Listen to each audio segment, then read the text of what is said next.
Hello, good morning. Nandito kami sa dagat. Ito, katabi lang namin ang dagat. At ako ay nakapaa, paalang lakad. Okay, ito yung mga kabundukan, no? Kabundukan ng summer. Yan. Yung malayong bundok na yon, yan yung aking mga nilalakad nung ako'y tinyente. Inikot ko lahat yan. Isang buwan kong inikot yan na naglalakad. So, nandito tayo sa Lawang Northern Samar. At mayroon tayong matawag residential o rest house namin, bakasyunan. Kaso pinanganak yung aking isang yung sundalo na ngayon. Dito siya pinanganak sa barangay Rawis, Lawang Northern Samar. So ito yung kalagay namin from our residence going to beach. More or less 200 meters lang kami. 200 meters lang. Mga kasangkayan kong mga nandito. At nag-i-enjoy ako, nag-relax habang ay nagmo-monitor sa Metro Manila kung ano ang kaganapan na nangyayari. May mga video ako napapanood galing sa PCO office na parabang nang aasar. Sino bang inaasar natin? Yung Pilipino ba na siyang nagluklok sa inyo ng ating Pangulo ng 31 million? Bakit ngayon ang kasagutan nila ay para bang pang-aasar o pang-insulto sa mga nagbabatikos o sa nagpupuna sa ating gobyerno? Ano na ba ang nangyari sa ating gobyerno? Hindi ibig sabihin na kinokontra natin ang gobyerno ay kaaway natin ang gobyerno. Maling-mali po tayong lahat. Tayong Pilipino ay karapatan din na bantayan ng ating bansang Pilipinas. Ano mang ginagawa, kailangang updated tayo. Updated tayo at punain ang mga mali. Katulad ngayon, halimbawa, ang ating Pangulo ay may naglalakad.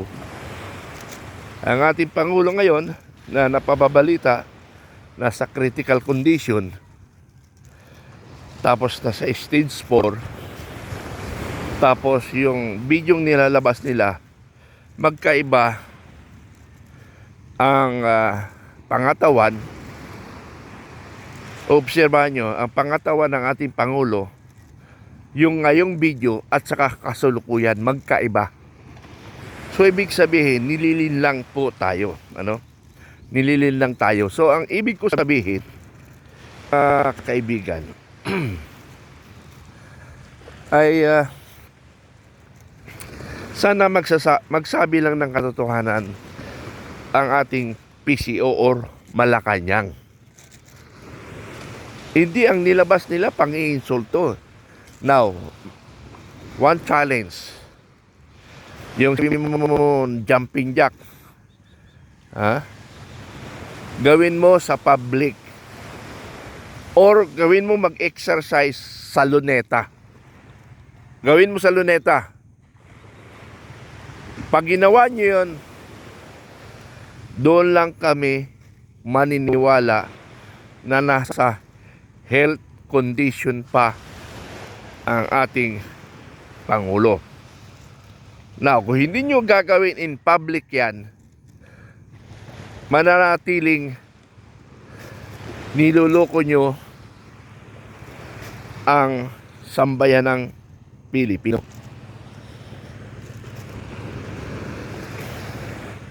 Simple lang naman ang gawin nyo. Bakit ang ginagawa nyo, iniinsulto nyo pa ang pumpuna sa ating gobyerno? Hindi kami kaaway. Hindi kami kalaban. Kami ay sumusunod lamang ayon sa saligang batas. Pero bakit ang response ninyo iba sa gusto naming mensahe? Okay, maglabas kayo ng video in public. Kasi nilabas nyo na jumping jack sa Malacanang. Sa loob ng Malacanang yun eh. Tapos, ang pangatawan ng ating Pangulo, malusog pa siya doon kaysa ngayon.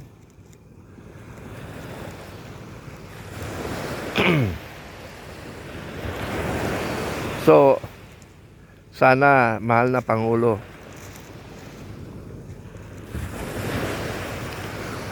sana isipin nyo, isipin nyo ang kapakanan ng 120 milyong Pilipino. Isipin nyo yun. Hindi ang Duterte ang inyong target. Kami ay hindi Duterte. Kami ay Marcos loyalist. Dangan nga lang, hindi ako bulag, bingi, pipi, at manhid.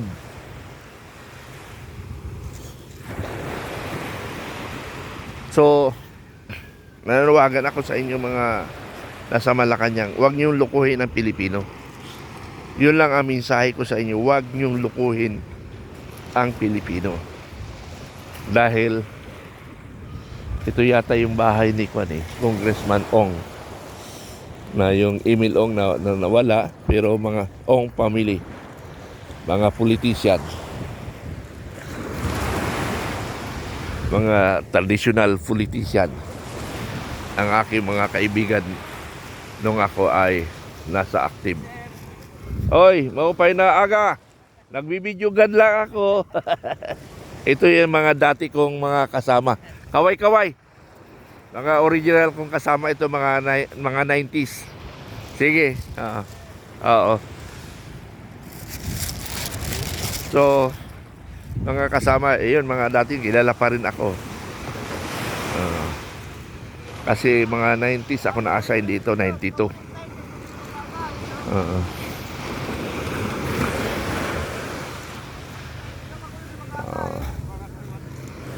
Ini ang balay ni Kuano, no? Ong? Giyong ini? Oo. Sige. So, andun yung dalawa, oh. Naliligo. Yung mag-ina. Ang layo na pinuntahan nila.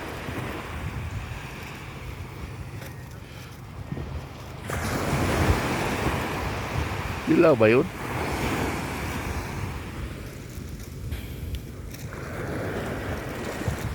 Ito yung area ng aking kumpadre.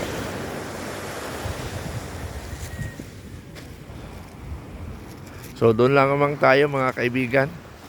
Kami ay nananawagan sa kalagayan ng ating Pangulo. Ano? So sila yata yung aking family. Nasaan na sila? Hindi makita. Ayun. Naliligo sila. Maganda ng lupa. Buhangin pala. Okay, hanggang dito lang tayo. Nanawagan ng Pilipino na maglabas kayo ng video in public. Hindi yung sa loob ng Malacanang. Yung nasa loob Malacanang na ginagawa nyo ay matagal na yon. Mayroon pa sinasabi niya na April. Ngayon ay April 14. So ibig sabihin, ngayon lang nila ginawa. Kahapon na post. Parang hindi natin naiintindihan eh. April 14 daw ang sabi ni Pangulong Marcos. Ngayon, April 30 nila nilabas. Ano yun? Naglulukuhan tayo. Okay, maraming salamat. Maraming salamat.